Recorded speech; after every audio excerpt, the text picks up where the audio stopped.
Hey guys, I'm Mason. I'm a completely blind wrestling fan, and this is my podcast, Wrestling in the Dark. I'm here today to talk about AEW's All Out pay-per-view. I've covered all the ones that they've done so far, and I'm back for some more punishment because it's really, really hard to do these reviews. So, if you want to know what it was like for a blind wrestling fan, then stick around and find out. I'm joined today by the indie correspondent, Glenn Harding. Say hi, Glenn. Hello, Mason. Good to be back. Yeah, you helped me with my predictions yesterday, and you enjoyed it so much that you're back today to do me another favour. So, thanks for that. Yeah, absolutely. Got to get back on that punishment wagon. Yes, speaking of which, very, very interesting turn of events with this pay-per-view. I wasn't expecting to do quite as well as I did in the predictions. But let's jump right into the show, and we'll start off with the buy-in, and we'll start with that Women's Casino Battle Royale.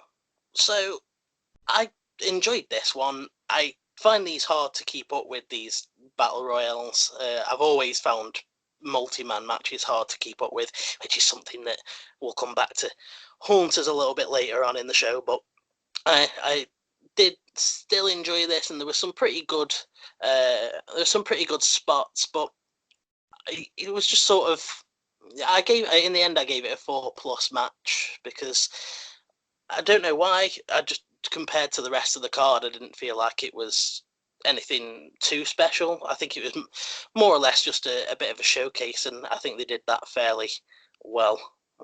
What were your thoughts? It did fairly well for what it was. There's continuation of certain feuds, particularly Bea Priestley and Britt Baker going after each other as soon as they saw each other. Obviously, you've got Ali coming in, and soon as Awesome Kong hit the ring with Brandy, that was it, just straight in to him. Yeah, I really enjoyed that. It really seemed like they were just gonna go and wreck things. Yeah, just Nyla Rose was sorry. They were just properly sort of like going at each other, and they really continued that feud, and it really, you appreciate those kinds of things in these kinds of matches. There was lots of nice little spots in this match. Nyla Rose was properly the star of the match, which isn't surprising considering that she ended up coming out with the win. But they did a really, really good job of making her look strong in this, what with clearing the ring and being in on her own for quite a while, and multiple women teaming up to get her out of there. They really, really gave her that monster woman spot it really worked for her. I liked, just as a sort of comedy spot, I really liked Leva Bates going out and Peter Avalon just putting the boots underneath her feet to stop her from getting eliminated. I thought that was a pretty funny one. Yeah, man. I mean, Leva Bates has really started to grow on me a little bit now. I mean, the librarian shtick, straight from the off, I was like, this is horrible, but now it's starting to grow on me, so good for them. I'm having a quick look through my notes and trying to see if any points got awarded for this match, but I don't think they did. There wasn't any particularly amazing calls. I didn't notice anything getting dropped. Like, I never felt like lost or anything like that, and there was definitely moments that I was glad that the managed to clue you in on, like obviously the finish of the match with Bea Priestley pulling Baker out by her arm and stopping Nyla Rose from getting eliminated at one point and going like after Baker, and that's sort of being the thing that that really just sort of turned the tide of the match, really, to Nyla Rose ending up being the one that won. But yeah. Nothing in particular stood out about the commentary. So if you haven't got anything else to say about that one, I think we're going to maybe move on because there wasn't too much in this that I wanted to talk about. There's not really a lot to say about this one. It was quite sloppy in places, but as a match, as a battle royale, fine. I did enjoy seeing Tennille Dashwood come out. That was probably my top moment of the match. I was like, oh, cool. And she's not even on the AEW roster, but I was like, that totally she was someone that I really hoped from the beginning that they'd be able to bring in, and was obviously disappointed when I realised that what the contractual situation was. But that was probably my highlight of the match, and I didn't think that Teal Piper got that much of a spotlight, considering, as I was saying on the predictions, like the lineage that she had. No, but she is quite green, so it's fairly understandable. I guess the only other points that I've got for this is that in the aftermath of All Out, Tony Khan has come out and said that Smiley Kylie Ray is no longer a part of their women's roster, so that explains why she wasn't there. Yeah, I saw something about that. I'm quite surprised. Did they give any reason why? Not that I've actually heard or seen yet. I've only seen like headlines and stuff, so I'm not entirely sure. So I'll probably go digging around to try and find that out in a bit. Fair enough. Right, let's move on to, well, actually, as far as predictions go, no one got points for that match because we all went Britt Baker. Yeah, with the it's exception of... sets up a theme throughout this night where they just completely defied expectation, I think. Your expectations? I did well. Well.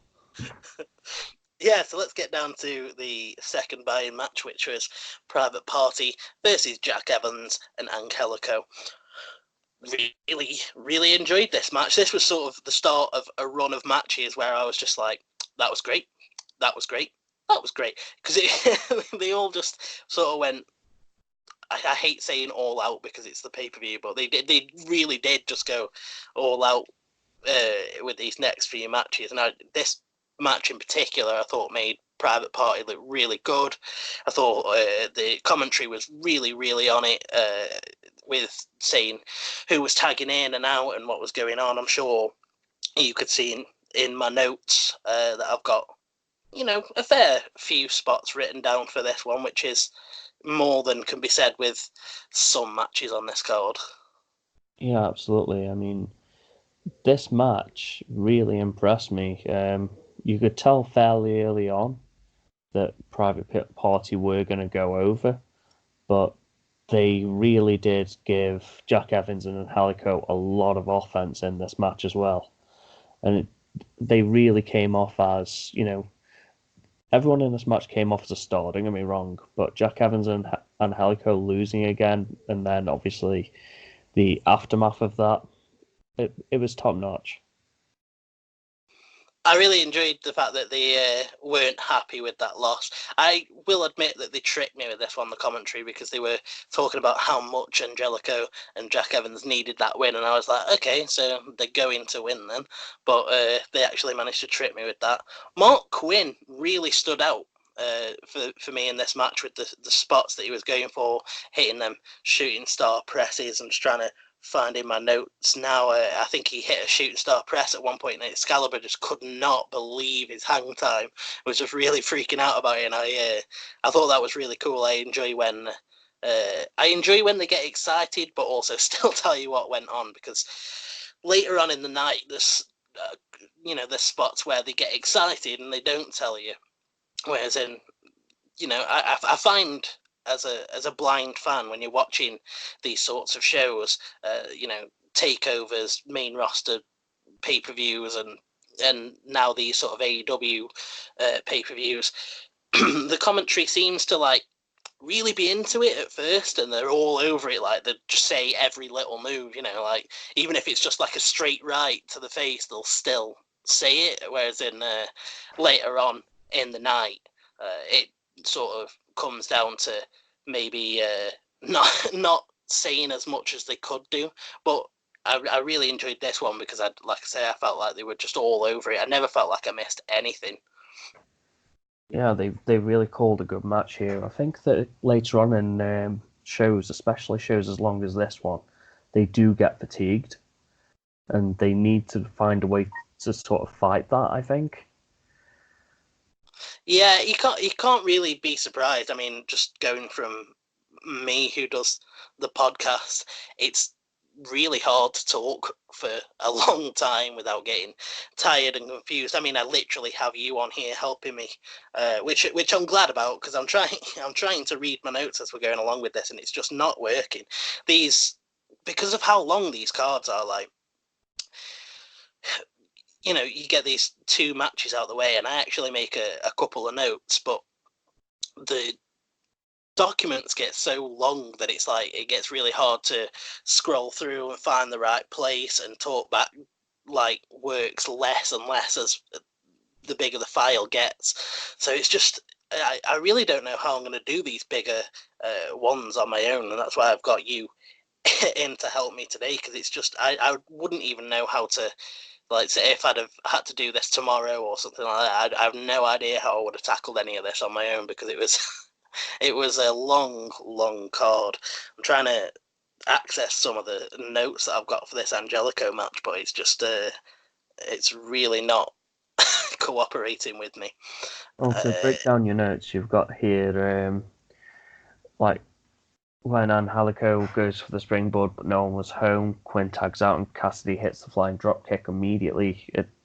Some of these points that you pick up on, like Angelico eating like that huge DDT as well.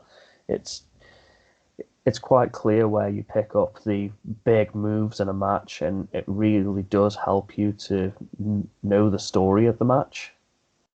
Yeah, it does seem to be more with the commentary. The stuff that they say tends to be the moves that are going to drive the story of the match. Like you said, Angelico eating that big DDT, that spot that you just read out with that with the private party one, where they made the hot tag and then did the coast to coast drop kick. I thought that was really, really cool. It was a really cool moment, because they'd Jack Evans and Angelico had got the sort of lead for quite a while. And then they sort of turned it round. I do want to say, though, as Private Party were making their entrance and Justin Roberts is giving in the weight and the location and that lot, I'm really not into that the 24 ounces of cranberry vodka. I don't know why. It's so forced. Like, I noticed that with quite a few of the more funny entrances, like where people were from, and they weren't necessarily serious answers. Yeah, it's very pro wrestling in its very gimmicked form in that sense. With Private Party, you kind of think, well, their gimmick is, party hard, lads, get the shots in, all that kind of stuff. But, like, do you really need to go that far? Yeah, does it really need to be? Like, they go halfway and make it good with I like the from a location where you need an invitation. It's like, yeah, okay, that works. But the 24 ounces of cranberry vodka is just like, what? Why? Again, maybe it'll grow on you. Maybe it'll be endearing eventually, or maybe it won't. Who knows? Yeah, we'll soon see. I think I gave this match a 4. I think. Thinking back to it, you've given it a low 5, actually. Oh, 5-. Yes, that it does make sense, because this is why I struggle with these reviews, because it's like, by the time I've got to the end of the card and I'm looking back on it, it's really hard to remember what I thought at the time. But yeah, I did really, really enjoy it as I was watching it, and I think the reason it got the 5-, because I was like, is that a 4+? But then I realised that I'd given the Battle Royal a 4+, and I was like, nah, I liked it more than that, so I gave it the 5-. Yeah, man. I mean, it's all about expectation and the point that you're at, so it's understandable.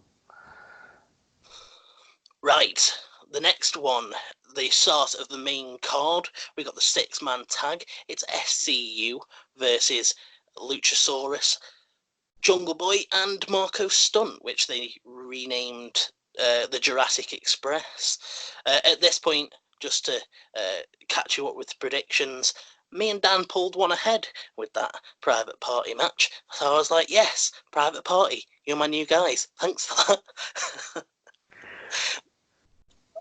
Match, though, I Oh, was so go ahead. confused by them having Angelico and Jack Evans lose, but then like the heel turn just made it so much more. It was like, okay, yeah, I get it. I get it.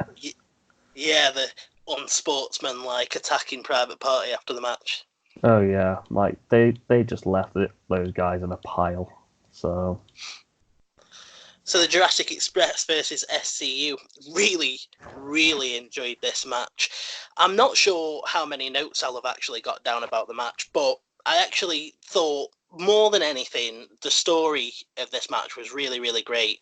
You've got SCU as these seasoned veterans. They've been working together for years and years, 32 years or so, I think they said, of combined experience, coming in and positioning themselves as top heels. In mind you, I say heels, but they've got such a weird dynamic because they're not really heely, other than saying this is the worst town I've ever been in. It's actually a fairly face gimmick, isn't it? Like, oh yeah, like going for like yeah, get the crowd chanting SCU and all the rest of it, and which they did. That was they, huge. That was a they, huge SCU chance at the beginning. they are absolutely supposed to be heels, and I think the most heelish thing that they did last night was just beating the most babyface tag team on the entire roster. Yeah, yeah. They really made Luchasaurus's team look like just real baby faces in this match. I don't really usually use the full baby face term because I always feel like it's a bit awkward, but they really did come across like that in this. I think I've got in my notes that I really enjoyed the fact that they said that Luchasaurus saw Marco Stunt getting bullied backstage and stood up for him. I feel like it's just a really good gimmick for the kids in attendance. You know, you've got a big, massive guy who's a dinosaur and his little friend, and the standing up for people that are getting bullied. And I just think that's a nice message to deliver. They're going to make so much money in dinosaur mask sales. Oh yeah, definitely. I think that team will be big on merch. So, like, if we get a true boom period because of the Wednesday Night Wars, I could see Luchasaurus like lunch boxes and everything. Oh, absolutely. He is a future world champion. Let's not even argue about it. My favourite spot in this match was the tail whip roundhouse kick followed by the choke slam. I was just like, that that seems like a dinosaur thing to do. Like imagining the way his body had to move and like going from the twirling round his leg to like grabbing the guy and choke slamming him. I was like, yeah, that just actually really seems like something a dinosaur would do. He just absolutely wrecked SCU with that. Like he just sent one kick into one of them, another kick flying out, and then that choke slam was just like Attitude Era Undertaker. Like it was just that good. Yeah, like really high in the air. He just fully let rip. All three of them hitting suicide dives was really cool as well. I thought that was really nice. I think Jungle Boy went for it first, I think, and then Marco Stunt. No, sorry, it was actually the other way around now I think of it. It was Marco Stunt going for the suicide dive, then Jungle Boy wiped out the other two members, and then Luchasaurus, I assume, sort of just threw himself on top of everybody. Oh yeah, it was just great. Honestly, this match was just great. SCU picking up the win, I was actually really happy with. I like veterans, I guess. I like that they managed to keep Jungle Boy isolated, really cutting off the ring with those quick tags. Again, with the commentary on this one, I think it shows what the commentary is like when I can actually talk about the match, as opposed to we're going to get to the Young Bucks match later and we're going to have a conversation about that. And I'm sure you can read a few of my notes on that one because I won't be able to remember them all. But it comes to the point with those later matches where I'm talking, excuse me, about the commentary, as opposed to these early matches. I've got a lot of spots down about the moves that are going on and the story, etc. So I really enjoyed that this had a really clear story to it, and all the motivations were all really clear and stuff. So it's probably one of the better matches of the night, in my opinion, for like feel good moments, etc. I loved the finish to this with Scorpio picking up Jungle Boy, and then Kazarian just grabbing hold of Marco Stunt and picking him up and passing him to Scorpio so that he could hold both of them up for the BME. That was just great just watching both of the guys just get pile drived straight into the mat, and then obviously picking up the win. Can you see for this match, did I award any points?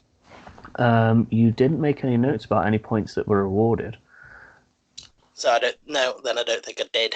No. So that's fine then. I really try to only give them when there's like a real point where it's, because I try to give them for important points, basically, because if I gave points out for every time they actually just called a move, then they'd end up with like hundreds and hundreds of points. So I try to keep it to like, yeah, okay, I would have, if I'd have missed that'd have harmed like my enjoyment of it. But I think I gave this match a 5, right? You actually gave it a 4+.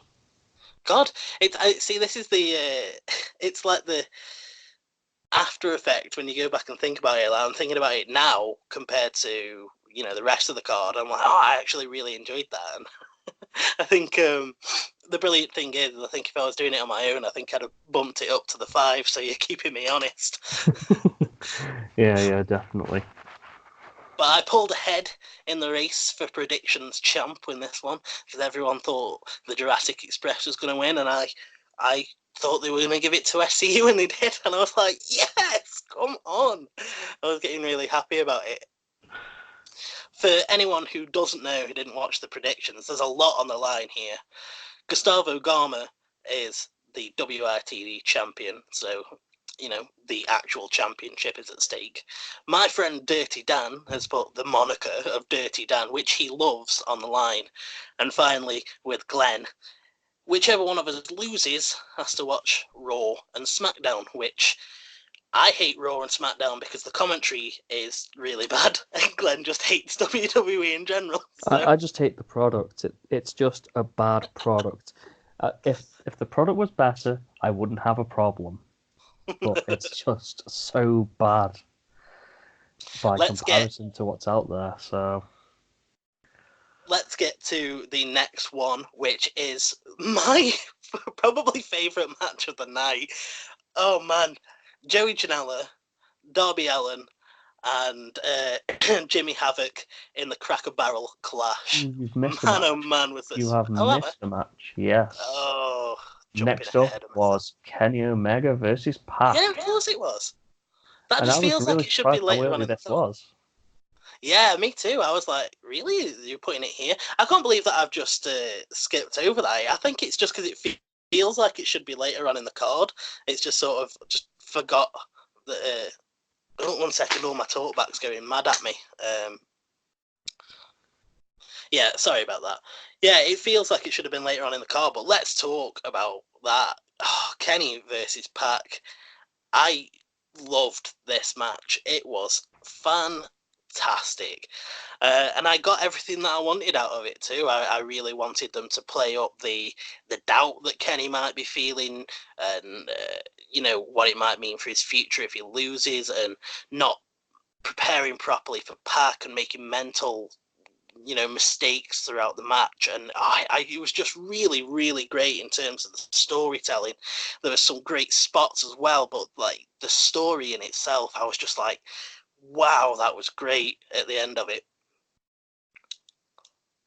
This match was just brutal in places, and the story between these two guys, for these guys to have this match at 10 days notice, I know, yeah. Like, how did you even come up with that?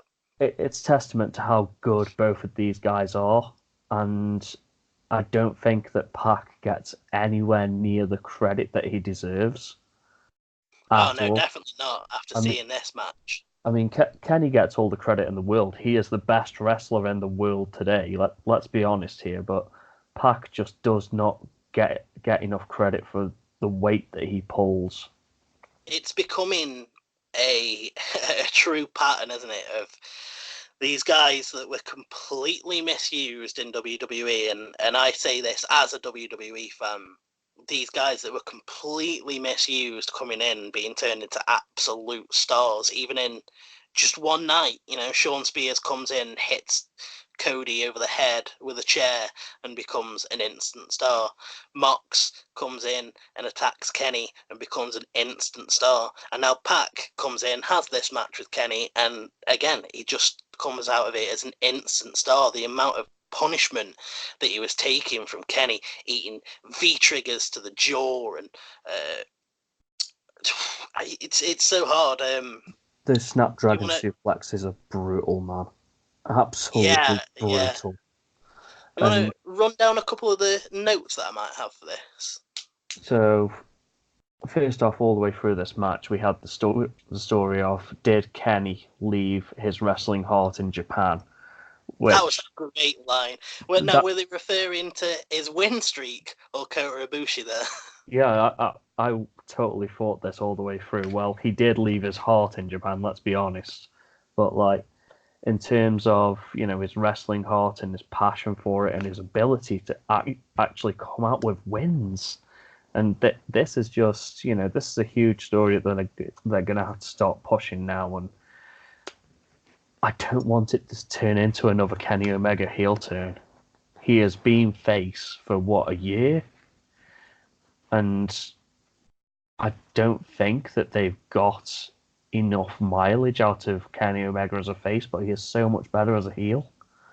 I can't see this being a heel turn. I think it's going to be the proper classic babyface climb of being in this pit of sort of despair and not knowing whether you can do it and having to crawl your way back. And, you know, eventually when he has to go up against Jericho or Mox or whoever for that world championship, when he eventually, pardon me, it's a burp sneaking up on me then. When he eventually gets to that top spot, it's going to be such a feel-good moment. Yeah, I mean, Something. my big question here is he going to get the title before Cody does or before Hangman does now? No. That's my prediction. I don't think so. I think they might keep him out of that title scene for a little while. I think we might be sort of looking around this time next year when he starts like building his way back up. I love the spot in this match where Pac hit a drop kick and he didn't manage to go to the cover off it, and JR was just screaming at him like, "You are a dumb bastard for not going for that cover." And I just really liked it. There were spots in this card where JR annoyed me, and there were spots where he actually made me laugh a fair few times, especially in that Cracker Barrel match. But that it really stuck out to me, that one particular call, as well as there was also, this is all just from memory by the way, there's also Pac going for Kenny, going for the suicide dive and coming up afterwards clutching his head, I think, as well as Pac doing the same thing but hurting his leg on the barricades. He was looking for the Black Arrow a few times but was struggling because of his leg. Yeah, I really liked this. They were just throwing stuff at each other, and I just really liked that they were playing up that Kenny should have been going for stuff. Like, there was one point where JR was just like, why is he not going for the one-winged angel? Why is he not doing that? He's just hit him with a V-trigger to the head. He's dazed. He should be going for that. And I just love that it's like it plays into that story of Kenny just not having his head in the game, not having his heart in the game, and letting Pac take advantage of him. It was almost as if they were trying to play up a story of either Kenny not having the confidence to finish a match, or he's just so arrogant at the moment and he thinks that he's untouchable, so he's just really phoning it in. So it's like, yeah, you had flashes in this match of the old Kenny where he was just fully brutalizing Pac and just throwing everything at him. But then when he's going for the one-winged angel, he just isn't in it. He's just going for it so slowly, and it's like, man, you're not going to get him. You're not going to beat him. Yeah, there's no way you're going to get this done. Yeah, and then Pac just punishes him in the end. And Let's puts him in the talk about brutalizer, and that that's finisher. it. Yeah, let's talk about that finish. Kenny goes for the V trigger, gets that, gets him up for the one-winged angel, but he's too low on the back. Pac locks in the brutalizer and puts Kenny Omega to sleep. Not just a pinfall victory, not a tap out, just puts him to sleep. Like, if that's not an impactful debut for Pac, then I don't know what is. Pac just looked like an absolute superstar here. He beat Kenny in the best way that he could have beat him, and it was almost out of nowhere. It felt like Pac was so far on the losing end at that point in the match, and it was like, okay, so Pac's got to pull out whatever he can, and he just gets it. He just tried something because he had the confidence to try it. And whereas Kenny's not got the confidence to go for that big move right now. Yeah, I like that. It's a good call. If Past Mason didn't give this a 5+, then Past Mason is wrong, because that was a really, really incredible match. I was riding on such a high at this point because the commentary didn't let me down. I'm sure they should have picked up at least 1 point in this match. I'd be surprised if they didn't, but you gave JR 1 point for his dumb bastard call.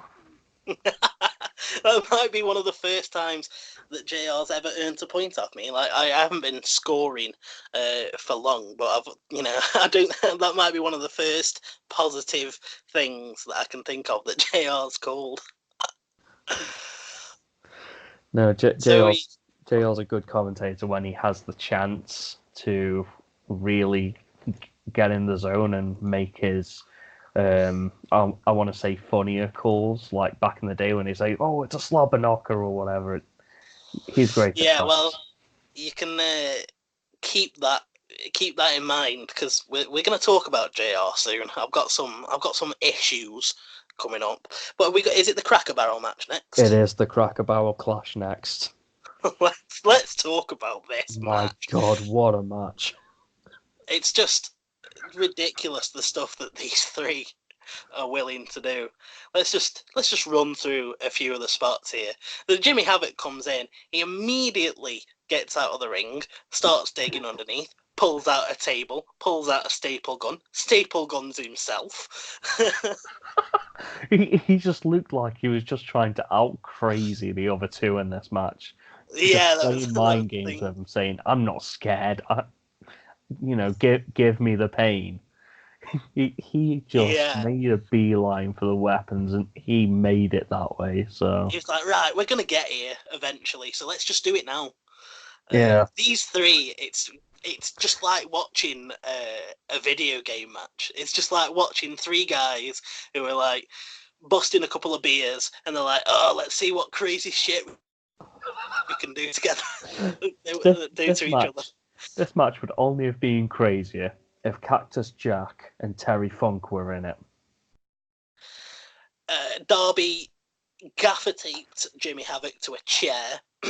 He then put thumbtacks in Jimmy Havoc's mouth and gaffer taped it closed, which didn't stop Jimmy Havoc, because he then begged Darby to do some moves on him. I was like, what are you doing, Jimmy? And Excalibur was getting absolutely so grossed out by that. He was like, oh no, it's gonna get internal damage. It could like puncture a lung. I was just like, just straight away in this match, the Usyk F chants start off. Yes, yeah, man. Like goading Darby Allin into hitting something on him in that chair from the top rope. You knew straight away that Jimmy was planning his escape from that chair from that. but like Darby just either looked like he really got annoyed by Jimmy, or he looked stupid for doing it. I can't quite tell which. I can imagine, because like, oh, show me some respect here. I'm being as crazy as you are. It's like the two crazy veterans that have, done it all and seen it all and had it all done to them, and then there's this young whippersnapper coming in trying to be like, come on, I'm as hard as you are. Joey Janela giving Darby a flip powerbomb / Canadian destroyer through a table from the apron was pretty cool. Darby Allin giving himself a coffin drop through a table to no one was also pretty funny. Just all of like the coffin drop attempts in this match, like that is a sick bump anyway. Just literally, that guy is not going to be wrestling by the time he's 30 if he carries on. He's not going to have a back. Like, he just yeets himself backwards and takes a full-on back bump from height. My favourite part of this match was Darby Allin collecting his skateboard, wielding that, Joey Janela or Jimmy Havoc, I'm not sure which one, going for a chop, only to realise that the bottom of the skateboard is covered in thumbtacks, which Darby Allin then uses to ollie onto the back of Joey Janela. And Joey Janela's just got these tacks stuck in his back from that point. It was just brutal. It was... How do you even do all of this stuff? They were bringing the Cracker Barrels down and people were getting put through that, and this match, man, was absolutely insanity. It was so fun though. I think this was probably my match of the night, just for being probably not actually in terms of match quality, but in terms of just pure fun. This was like it's like, what are you going to do next? Stop it now, please. I don't want to see any more. Can someone win? Like, if you're new to deathmatch wrestling, I'd say watch this match because of how fun it is. Like, Mox versus Janela was just sickly brutal in parts. Yeah, that was I called that on my podcast, self-harm the match. Yeah, man. Whereas in this one was way more, like I said, way more sort of wacky video game-esque antics. Yeah, I mean, you don't need light tubes and whatever else to really go out and punish people and do all that really, really crazy stuff that just makes your guts sort of turn a little bit. And this match was just fun. Havoc really, really made himself look like a star in this one, and actually picking up the win was really, really great. The finish of the match saw Cracker Barrels being used. I think Janela, went for, maybe was it a moonsault, and the Cracker Barrel was across the chest of Havoc, but he was just sort of playing possum, and then he put Janela through both Cracker Barrels, and that was the end of that. Yeah, I mean, Janela went for the moonsault. Havoc obviously playing possum, holding the barrel, and then Janela's leg just goes through the barrel and just gets messed up, and then Havoc just picks him up, hits him with the acid rainmaker through the barrel and pins him. It's just a great finish. Okada must be really, really great. Now, I don't want to go too into depth with it, but just we had, sort of an Okada reference later on in the main event, and then the fact that you've got like the acid rainmaker and stuff. He must have had such an impact on so many wrestlers' lives for how many people seem to reference him and sort of pay homage to him, which is incredible considering that he's someone who's still wrestling.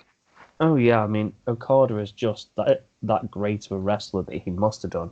But like, you look at Seth Rollins with his ripcord knee, or his Rainmaker knee as it is, and obviously Jimmy Havoc with his acid Rainmaker. Yeah, it's absolutely the thing. Right, so did Past Mason give this? What I was going to say. I'm going back to the Kenny match then for a second. I actually know what I gave this. I gave it a 6 out of 6. People might disagree with me on this one, but I mark matches from what I expected, and I literally don't think of. I can't think of one thing that I would have wanted them to do otherwise in this match. So yeah, I gave it a 6 out of 6. They get bonus points for me for using the barrels. Yeah, that is brilliant. Considering that you said that you wanted them to lob it at someone. Didn't get that, but I got better, so I'm happy. Another highlight of the match was just how hungry JR was for the Cracker Barrel fried chicken. Oh god, he was making me hungry, and I was like, it's like 2 And a.m. 2 a.m. Where am I going to order food from? what have we got next? Next up, it is Best Friends versus the Dark Order. Oh, I wasn't much for this match. I just really didn't get into it. I thought with, you had the women's battle royal and that was fairly all right. And then I really enjoyed the private party match. I really enjoyed the Luchasaurus match. The Kenny match was great, and I was like, you're just on a roll. And then coming straight off the craziness of the Crackle Barrel match, it just felt a little bit flat, and it didn't really feel like the crowd connected, and I didn't feel like commentary was terribly interested either. I think if you have a quick scan of my notes, I don't think I've got as many as I did for other matches for definite. I think that this match, given its place on the card, was in the right place, but again, it wasn't the best on the card. I kind of enjoyed this one a lot more than I thought I would, to be honest. But again, it's different strokes, I guess. And again, people really aren't enjoying the Dark Order as much as you think that they might. No, the crowd really wasn't feeling it, really. They were just sort of like, whatever. They gave them heat every now and again when they were doing something, but it felt to me like this match was just sort of mostly them keeping Trent locked down, keeping him in the corner, keeping him away from Chuck, and then Chuck sort of running wild for a little bit. When he got that hot tag, it was sort of like not a hot tag. And like Trent was trying for ages to tag him in, and then when he eventually hit that tag, I was expecting the crowd to go absolutely bananas, and they just didn't. It was like just silence. Yeah, I mean, let's be honest. Chucky hit a lot of big moves when he came in, like sliced bread, hits the sexy Chucky knee and all that kind of stuff. Like, he does a lot of cool stuff in that kind of flurry. What the hell is the awful waffle, by the way, or the awful waffle? I couldn't tell what they were saying. I actually can't describe it without watching it back, so I'll have to get back to you on that one.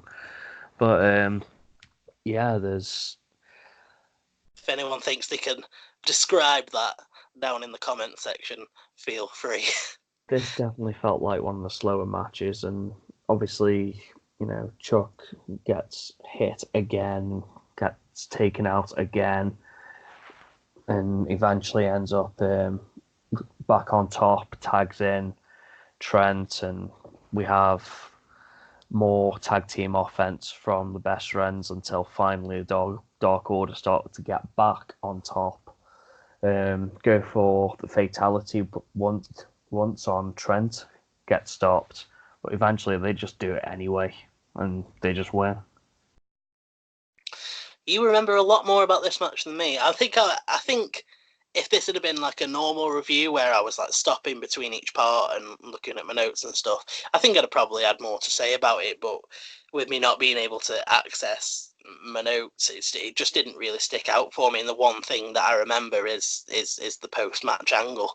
I gave the actual match a 3+, just because it really didn't. It didn't connect with me at all. I just didn't feel like. I think the commentary were just sort of like really worn out from the Cracker Barrel match, and they they didn't necessarily drop any calls, but I just didn't feel like it was too in depth. It wasn't an exciting match. Orange Cassidy made his debut afterwards, though, which was sort of the bigger angle than the match. I thought that was pretty cool. Dark Order laying down the beatdown afterwards, tried to drag Trent away, and then Orange Cassidy makes his entrance, comes down, makes the save, does his little suicide dive with the hands in the pockets, and then makes the save and gets added to the best friends, which I'm really looking forward to. I'm really looking forward to seeing how all their dynamic plays out. He did all of this with his hands in his pockets and without losing his shades. It's amazing. I don't know how he does that. It was sort of frustrating though. The JR was like, "Who is that?" And Golden Boy was like, "That's Orange Cassidy." And JR was like, "Yeah, I know, but who is that?" I couldn't work out whether JR didn't know who Orange Cassidy was, or whether he was just trying to teach the younger lads a lesson. You know what I mean? Like, come on, like, who is this guy? Like, tell the audience. Give us some more information without berating them, like, live on air. Yeah. Yeah, they just kind of expect people to know who these people who are debuting are. They don't really go too in depth with their characters and stuff, and just let them tell their own story, which I think is good in a way, but at the same time, it's like, please give us more. Yeah, it's gonna be funny for people who don't necessarily like comedy wrestling as well, because they're like, you know, they've seen this big, brutal, hard-hitting contest between Kenny and Pac and the craziness of the Cracker Barrel and all that sort of stuff.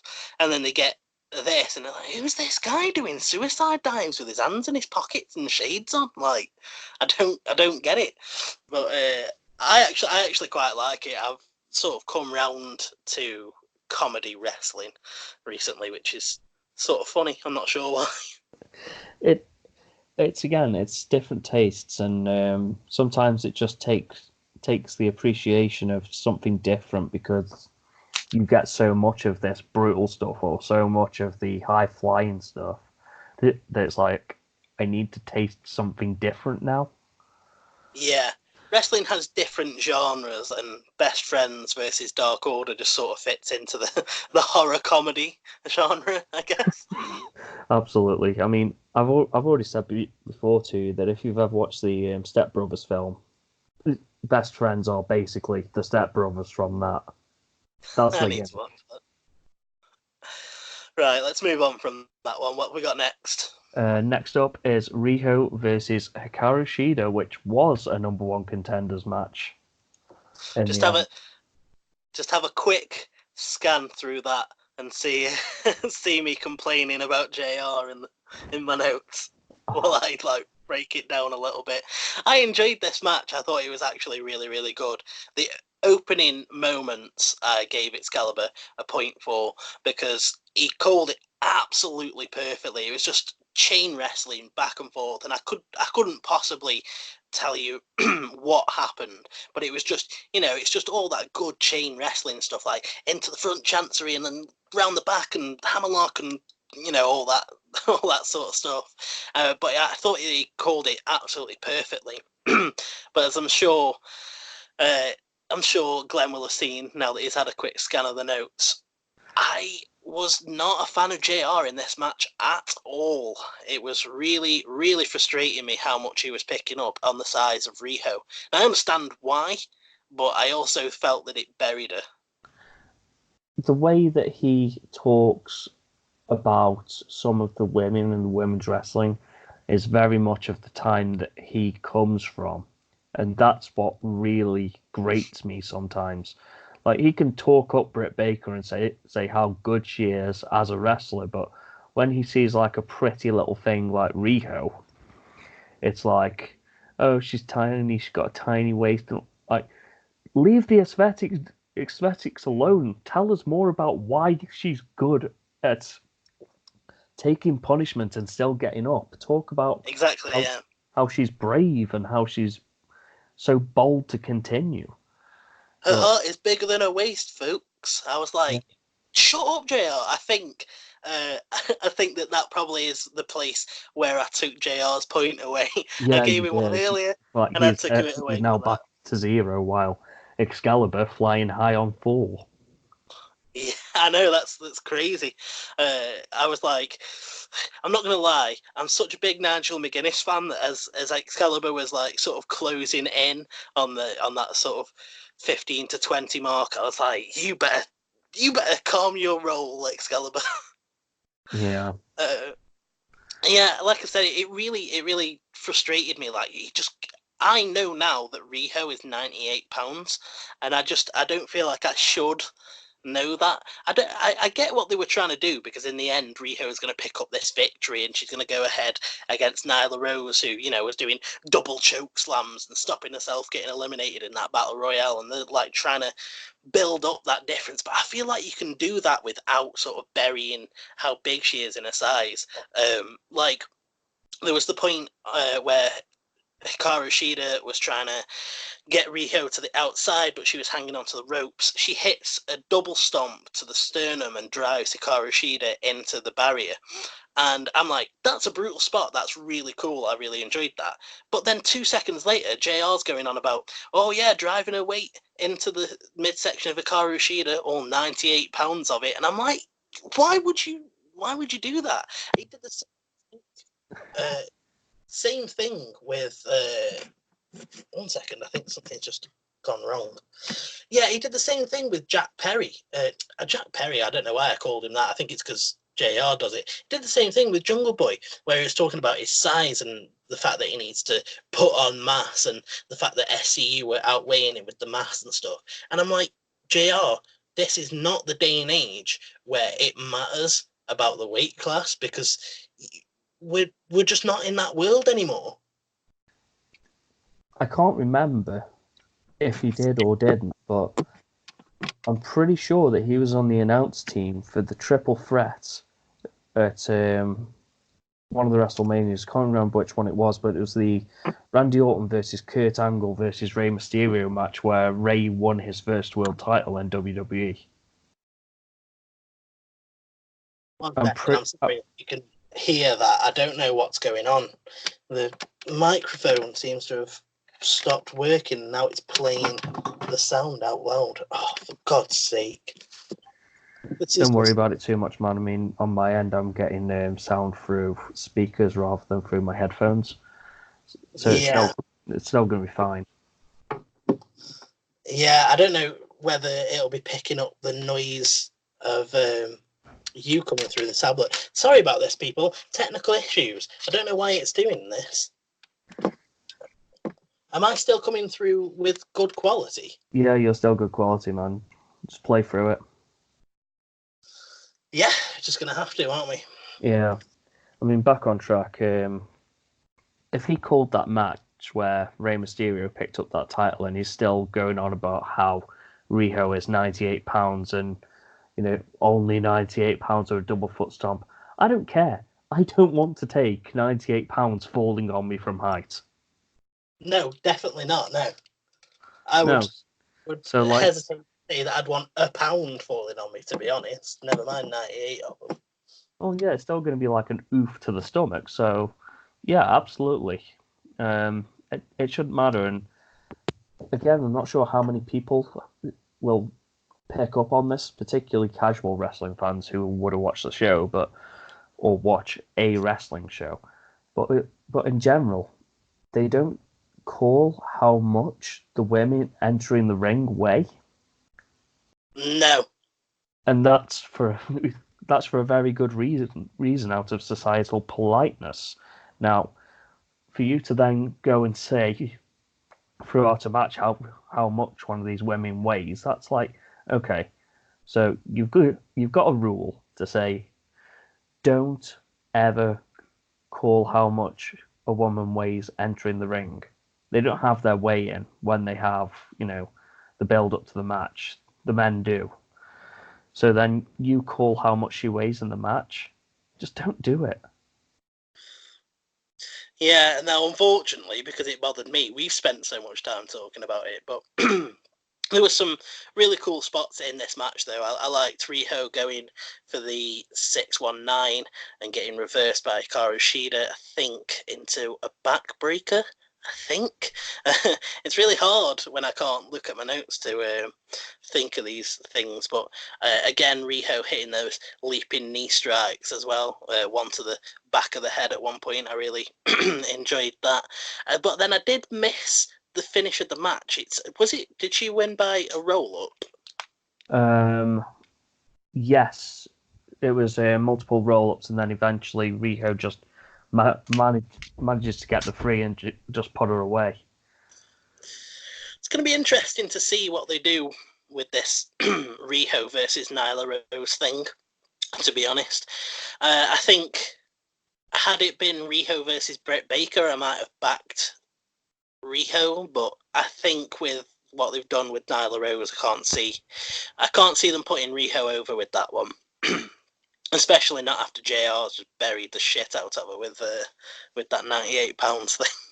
Oh man, I mean, you predicted Riho for this match and obviously picked up the point, but yeah, I can't see Riho going over. I mean, they could absolutely go for like a giant slaying kind of story with it, but I don't think that it's going to work that way. It just depends, doesn't it? Because she could easily go for the legs, which would be a cool one. If they could go, almost right up to that time limit draw, and then she could get some sort of big move on the leg. But I do think you're right.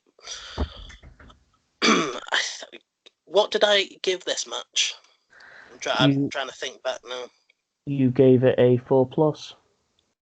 Yeah, about right. I enjoyed it about as much as the Battle Royal. Yeah.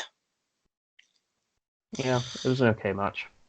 I feel like I should have enjoyed it more with it being a number one contenders match, but that's just the way it goes. What we got next? Next up we have Cody versus Shawn Spears. Nice. Let's get down to this one. This was an interesting match. It was fun to watch. And at the end, I was really, really pissed off because I came into the predictions yesterday. Like, yeah, I'm going to say Cody. I'm going to say Cody. You cut this like impassioned promo about why it should be Shawn Spears. And I'm like, yeah, you're right. I'm just thinking about it from like a WWE sort of booking sort of mentality. You're right. Shawn Spears will be the one to go over. And Cody picks up the win. And I was like, no. I truly loses me the battle think now. that they made the wrong call here. Ooh, interesting. They really made the wrong call here. Let's hear Glenn's hot take. Because, yes, okay, so Spears looked like he was actually getting some offense in on Cody, and most of it came because he had Tully Blanchard in his corner, who was more experienced at being a second, as was picked up by commentary. Yeah, I really liked that. Than MJF is. So I really liked that they had Tully being this sort of calm voice of reason, giving Shawn advice, and you've got MJF in the corner just shouting, "Get up, like just this sort of scrappy do esque. Just keeping Shawn cool and giving him advice and helping him out throughout the match. And once Tully was neutralized and taken out of it because he was going after Arn, it was like, okay, so now Spears is completely vulnerable and is going to get taken out straight away. And that's what happened.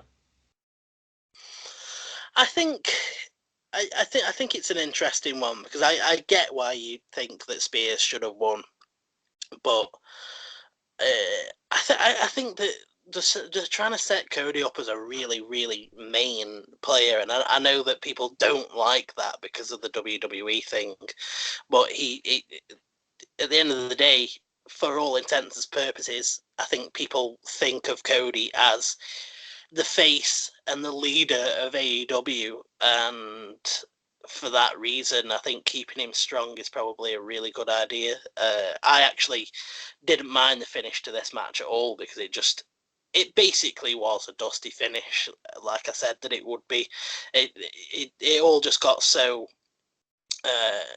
cluster mess that it seemed okay for me because it was just a bit of a Spears just let his guard down because he was relying too heavily on Tully's advice. There was some really cool stuff in this. I really like Cody coming down and just going straight after Spears, hitting a suicide dive, going after Blanchard, and then just going after Spears for ages. They were really, really brawling in this match. It came down really gritty and nasty. At one point, they were hitting each other with weight belts because Spears tried to take Cody's weight belt, but I don't think it worked. And then Blanchard gave him his weight belt instead, so they were just battering each other with that. Sean was thinking about using the chair at one point, and the commentary played up that he could get disqualified. Cody was going to use the chair as well. And probably the best spot of the match, in my opinion, just Sean Spears just begging him to do it. Like, do it, be like me, come on. And then Cody just throwing the chair down and just going and battering him. I just thought it was really cool. That spot really reminded me of El Generico and Kevin Steen and Ring of Honor and their story with how it came out at Final Battle at the end with Generico holding the chair above Steen and Steen just begging him off and Generico just crowns him with it. Absolutely wrecks him. And I thought Cody was going to, and he didn't. And I was like, ooh. I mean, he sort of didn't, but then he also sort of did because he then picked it back up and hit a disaster kick with it at the Crossroads.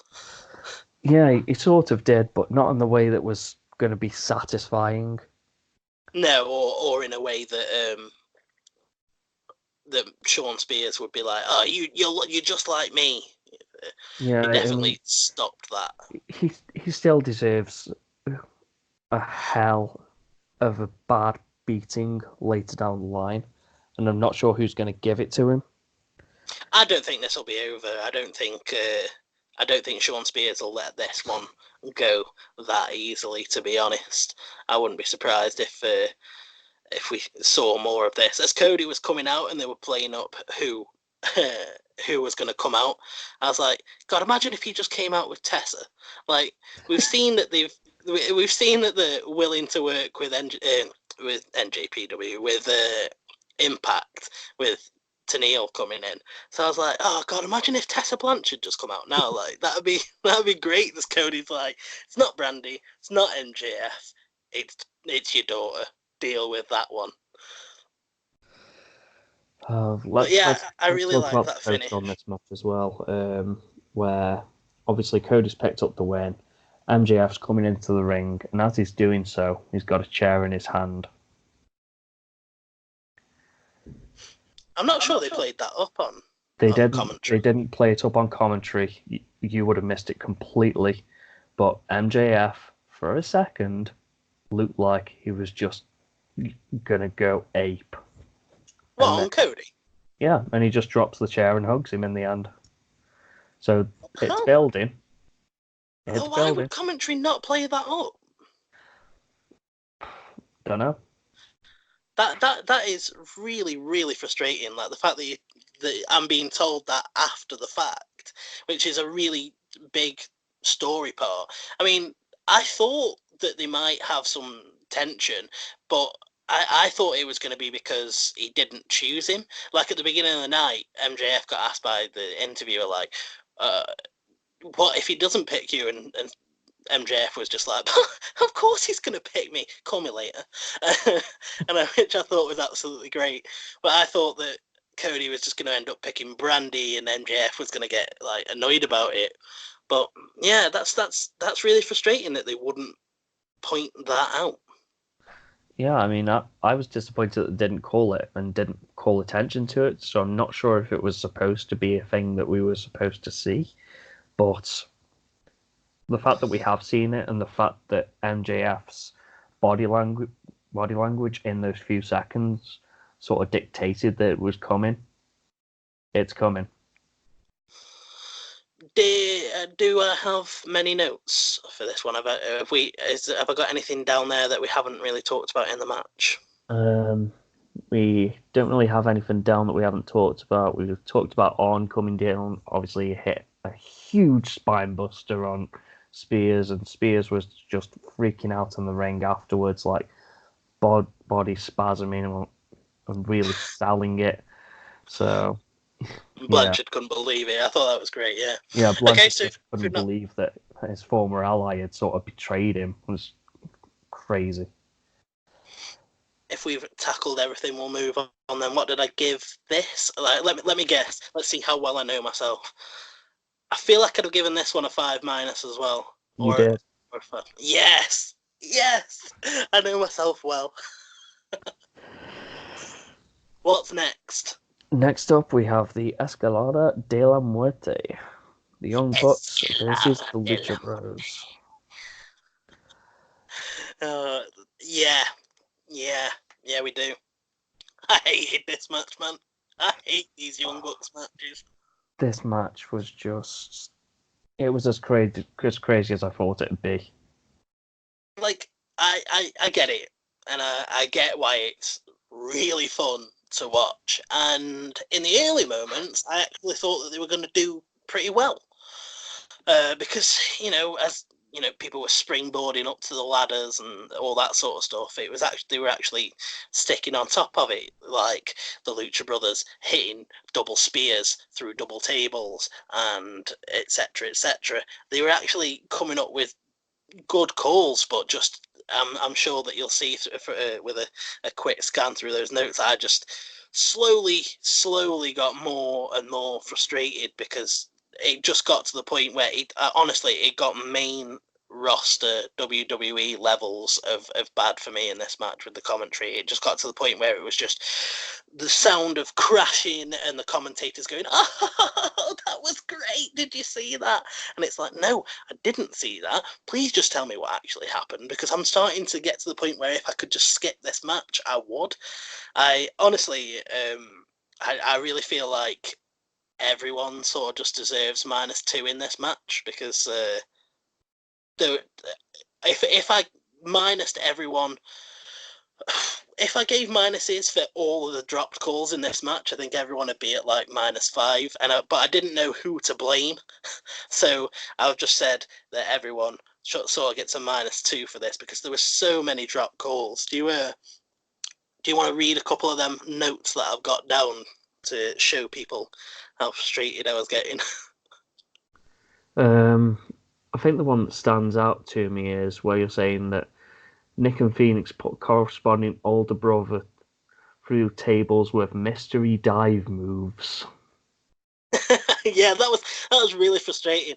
Like I thought it was really cool that they kept pointing out that it was like, the two younger brothers or the two older brothers, etc., etc. And I thought it was really cool that they were like, oh yeah, the two younger brothers there, and then it was just like, and they're going for it. That's their familiar. Oh, and I was like expecting Mauro Ranallo to pop up and be like, "Mamma mia!" Because that's literally just what it felt like. I was just like, come on, like, you're not telling me what's going on. I can totally appreciate that, and most of these sort of flippy matches are generally in the way of, it's the visuals and the aesthetics of it. It's the how look how they move in the air and all this kind of stuff, and the commentary just seemed to take a back seat and just sort of get in with the audience and sort of just watch the match instead of calling it. It's really frustrating at times in that respect, and I can really sympathize with you on that. Yeah, it's really funny talking to people who've sort of had their eyes opened by this podcast, like people like you and people like Dan, who are like, you'll text me as you're watching it, like, for God's sake, the commentary isn't, like, you're going to hate this match. Like, I get that from Dan all the time, where he's like, oh, you're going to hate this match, because the commentary just didn't, like, do the job, and you're not, like, I didn't enjoy it, because I was sitting there thinking about, like, how much you're not going to get from it, and it's just, it's funny that the more people seem to listen and get an insight into what it's like, for me, they're like, oh, yeah, the commentary could have done better there. Absolutely. I mean, It's funny because I don't think we're going to end up talking about the actual match much, but I also don't think that that's that bad, because there's going to be so many other reviews out there, and there's going to be so many people breaking down the matches, and honestly, I don't think that we should talk about the match that much, because I didn't get that much from it. yeah, and I can appreciate that. The one thing that I will say is that the package pile driver that Penta delivered to Matt Jackson onto the ladder as a callback to how the rivalry started was so cool to me. Not sure if you picked up on that with commentary being as they were. Said that they were looking for it. They said they're looking for the package, and I don't even think they said pile driver. Now I'm thinking back to it, I think they were like, they're looking for the package, and like did the reaction, and I was just Yeah. like, one of the Jacksons went for the unmasking of Pentagon. I think also got it. Yeah, like actually took his mask clean off, and Penta Excalibur was. Yeah, Penta just falls off the ladder, covering his face, gets so far away from the ring, and Excalibur was begging the cameraman to go away from him. Excalibur was like, just turn away, turn the cameras away. We don't need to see this. Look, this is a tradition in Lucha Libre. And I was like, something, actually, now I think about it, one of the things that I enjoyed about this pay-per-view, so stupid, Justin Roberts really, really made me laugh every time he was giving those time announcements, like 5 minutes gone, 5 minutes remain. His voice sounded so weird the entire time, and even JR eventually was like, "It's Justin Roberts on helium." Yeah, they seem to have a lot of sound issues throughout this event, whether it was that mic that Justin Roberts was using, or sort of the audio on the feed on the stream. Just for whatever reason, the volume would just cut and then randomly come back. It was really weird. But yeah, when it comes down to it, there were parts of this match that I enjoyed. There were parts of this match that I did get, but there was such a big chunk of the match that I just didn't know what was going on. There were so many moves that happened that the commentary just didn't call. So I'm not even sure what I would have given this. I think maybe would have given it a 3+ just to not shit all over it, because I know it's not a bad match. Yeah, you gave it a 3. You gave it a 3, and yeah, it was a good match. The only person in the world probably that's going to give this match like the lowest rating on the card. I can see Meltzer giving it a 4 or a 4.5, but yeah, good match. Just a shame about the commentary. Let's talk about the post. Yes, yeah. I was trying to think then for a second, because I got so pissed off with it that I just wasn't even really paying attention. But yeah, after the match, I'm trying to think of the name now. It was Ortiz and Santana came in, started attacking both of the teams with the masks on, and then revealed who they were at the end to a huge pop. I don't know who these guys are. Are you familiar with them? These are LAX. They've just left Impact. They were given offers by both AEW and WWE. I think they've made the right call. They're going to be huge. They are. Yeah, that reaction was big time. So yeah, I mean that sets up another 2 rivalries in the tag team division straight away. So yeah, it's going to be stacked. This tag title tournament is. Absolutely, and I can't wait for it. Which book went for the unmasking, by the way? I believe it was Matt Jackson because it was on Penta. Is he not the one that's... He seems to be teasing some sort of turn. I'm not sure whether my memory is just like tricking me or not, but I swear the last, few pay-per-views, he's been the one out of the box that's done the, more underhanded stuff. Like, was he not the book that spat at Cody during their match? I actually think that was Nick, but Okay. the book, So they're both Bucks of dickheads. Javel are heels. Yeah. Beloved by the crowd because they're the Young Bucks, but they're heels. Right. That's fair enough. I was surprised by it, but a cool spot, and it nonetheless my first unmasking. Yeah, I mean, Rey Mysterio has so many issues with his masks in some of his matches, but that's the first proper unmasking I've ever seen. Crazy. Are we through to the main event now? We are. It is Chris Jericho versus Hangman Page. I've been looking forward to talking this one with you. This match, man. This match. At this point, were you more bummed out? Were you more bummed out that Hangman lost, or that you've got to watch Raw and SmackDown? I'm actually going to say I'm more bummed out that Hangman lost. I can't I can't say that I'm disappointed about this one. I am too much of a Jericho mark, and I also see the logic of having Jericho, like I said in my predictions yesterday, sort of in the Brock Lesnar spot, but not not burying everyone, because it seems like a really AEW thing to do, to do this thing that WWE's been doing, but try and do it, better or different.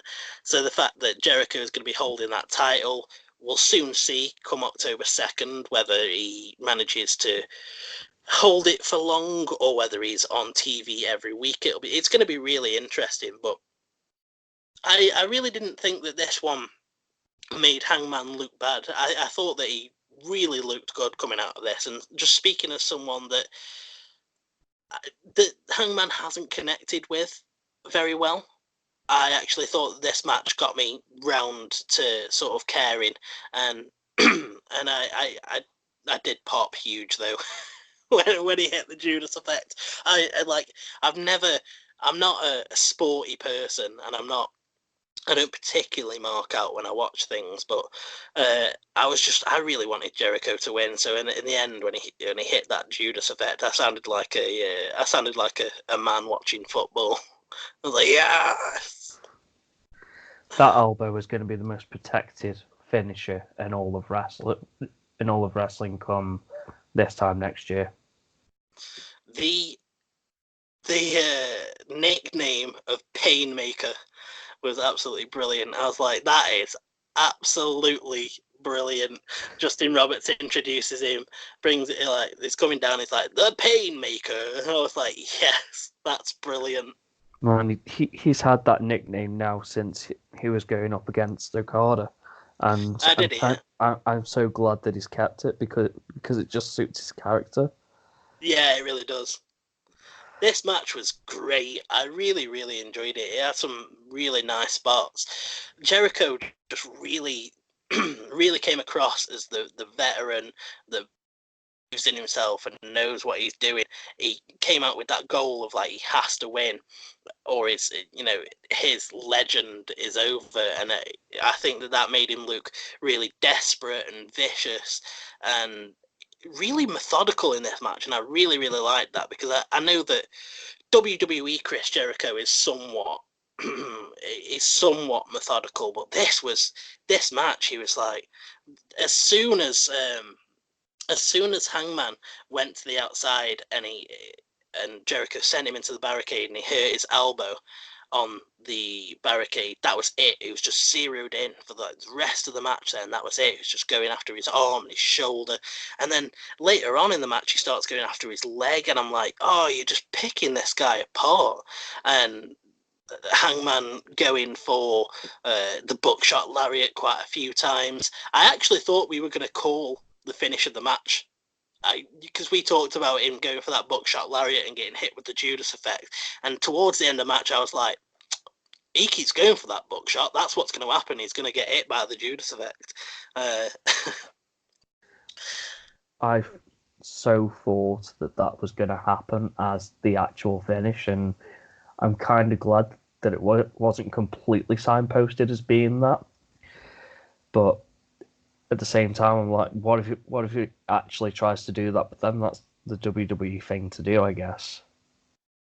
Commentary did a really good job of this match. It didn't get lost at all. And it was quite a surprise because I was like, God, they're going to be so tired from this Young Bucks match that they're just not going to call it at all. But they actually really stayed on top of things.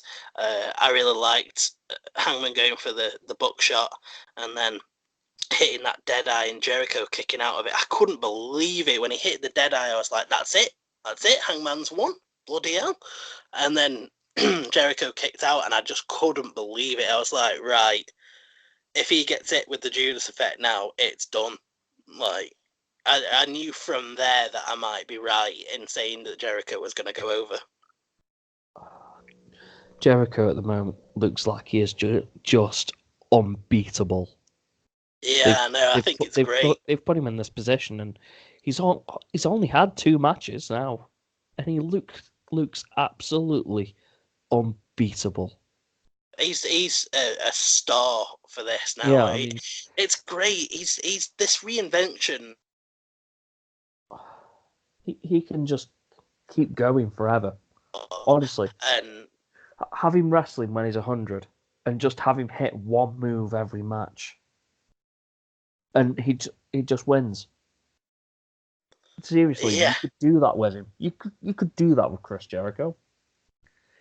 He just seems like the real big bad for AEW now, and I really think that they needed to do that, because other than Spears, I don't think that they've got any real main event like heels, and they've got Mox, but it's a bit different because people are always gonna love him no matter what he does. So he's probably going to fall into that Young Bucks style thing, like you said, of like being a heel that everyone loves. Where I actually think people were so behind Hangman in this match that Jericho actually got a fairly decent bit of heat from the crowd. Yeah, I mean, it's really strange that someone like him can get heat even now. I know, but it's great. He needs to maintain that, and he needs to retain his heat no matter what it takes, and he's so good at it. He needs an eye patch now. Oh man, like Big Boss Chris Jericho. Yeah. Like Metal Gear Solid Chris Jericho. That'd be crazy. But it'd be great. Man, he just looks so untouchable now, and I can't see anyone on that roster that can beat him. No, me either, and that makes me quite excited because it means that they're going to have to really build someone, and I really think that might be Jericho. Jericho is the one that handed Jericho. Sorry, I completely distracted there. I think it might be Kenny. Jericho handed Kenny that first loss, which is what sent him down this path. And if they actually keep Kenny from having a win for, quite a while, if it was me, I might even not give him a win before the end of the year. So when he eventually builds back up to Jericho, he will end up looking like an absolute beast. Same with Hangman, if they have him build his way back up over the next year to having that same main event next year, but Hangman comes out on top.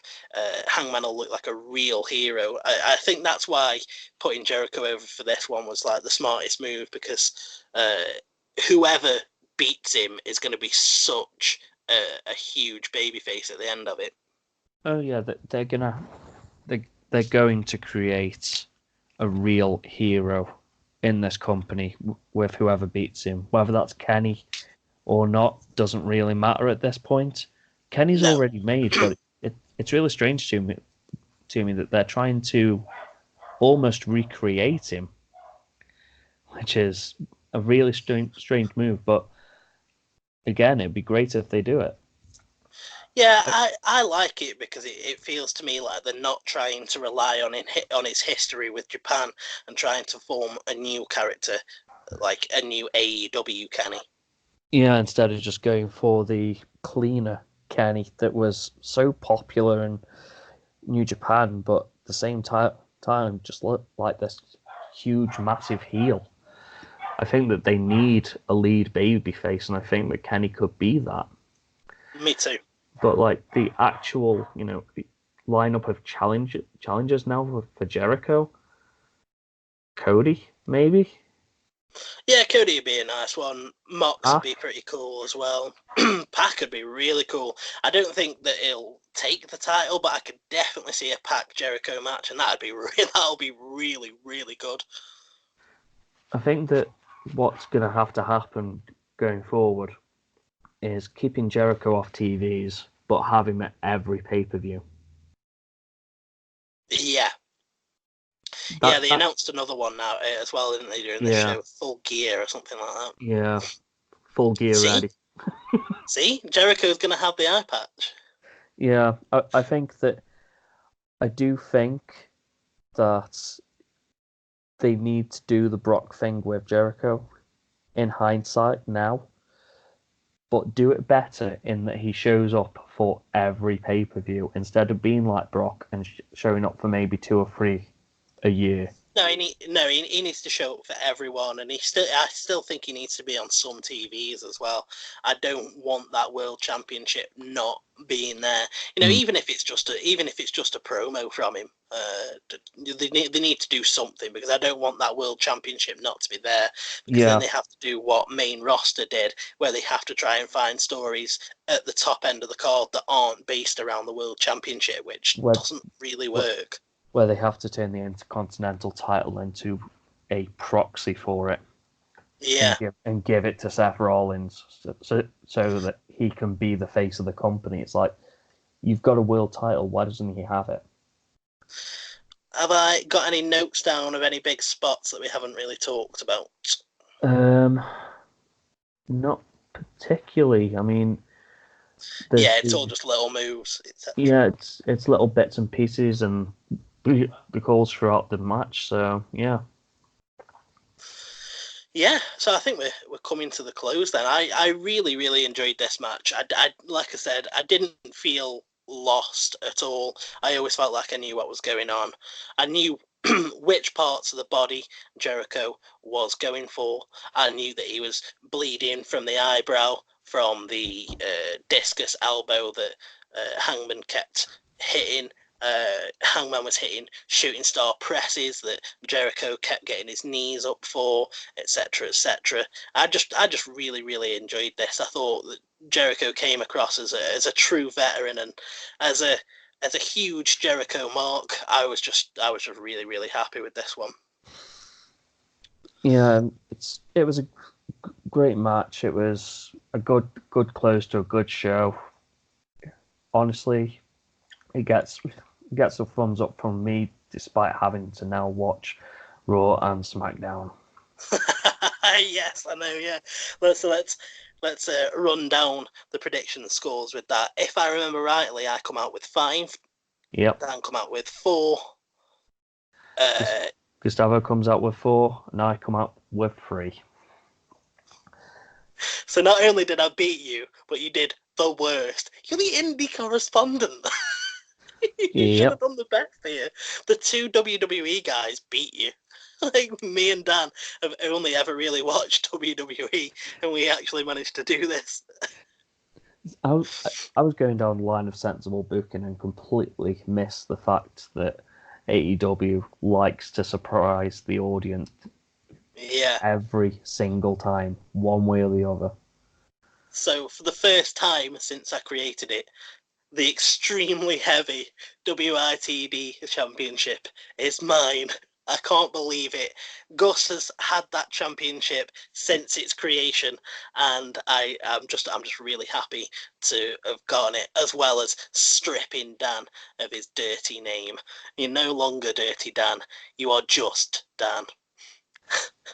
Does that mean that he's now got a new moniker of Just Dan? Yeah, he's just Dan. Just Dan.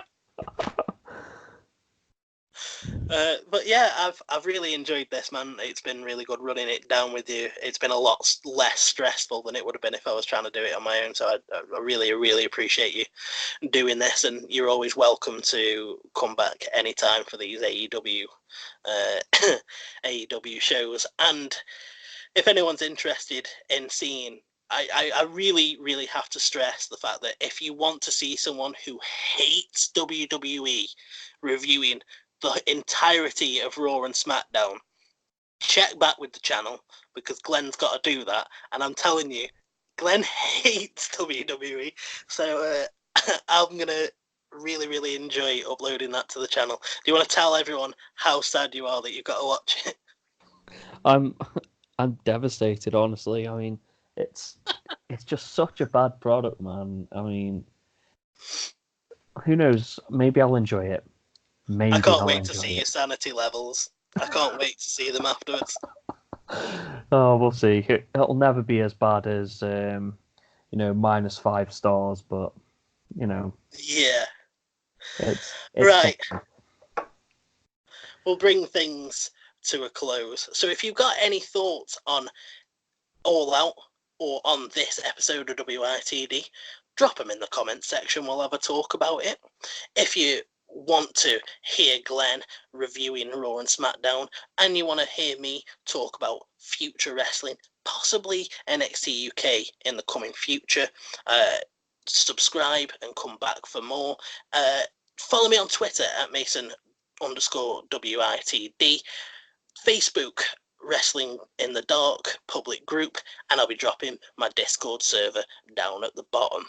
I've really enjoyed this, guys, and I hope that you have too. If you stuck around this long, you're a trooper and I love you. But I'm off, and you should have a good one.